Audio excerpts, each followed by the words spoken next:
Hello everyone, তোমরা সবাই কেমন আছো? আজকে লাঞ্চ নিয়ে এসেছি তোমাদের সাথে শেয়ার করব বলে। তো আজকে লাঞ্চে ছিল হচ্ছে সাদা পোলাও আর হচ্ছে চিংড়ির দো পেঁয়াজা। সাদা পোলাওটা আজকে খুব ঝরঝরা হয়েছে, চিংড়ির দো পেঁয়াজাটাও খুব মজা হয়েছে। সাথে ছিল ডিমের কোরমা আর ছিল হচ্ছে রোস্ট। ডিমের কোরমা ছিল, ডিমের কোরমাটাও খুব মজা হয়েছে। এই রান্নাটা আমি খুব ভালো পারি, ডিমের কোরমা দো পেঁয়াজা। সাথে ছিল হচ্ছে সালাদ।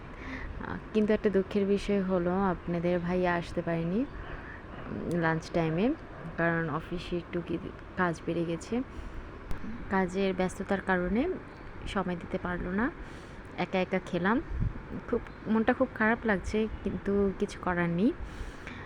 আর ওদিকে হচ্ছে বাবু ঘুমিয়ে আছে, বাবু ঘুমিয়ে রেখে হচ্ছে তাড়াতাড়ি খাওয়ার চেষ্টা করতেছি, কারণ উঠে গেলে আর সেভাবে খেতে পারবো না। তো এই যে পোলাওটা কিন্তু আজকে খুব ঝরঝরা হয়েছে। পোলাও রেসিপিটা হচ্ছে আরেকদিন দিব, আপনাদের সাথে শেয়ার করব। আর এদিকে হচ্ছে আমার ডিমের কোরমা দিয়ে খাওয়া শেষ। এই যে এখন নিয়ে বলছে সাদা পোলাও আর সাথে হচ্ছে রোস্টটাও খেতে খুব মজা হয়েছে। আসলে পোলাওর সাথে রোস্ট দিয়ে বা বিরিয়ানির সাথে রোস্ট দিয়ে খুব ভালো লাগে খেতে।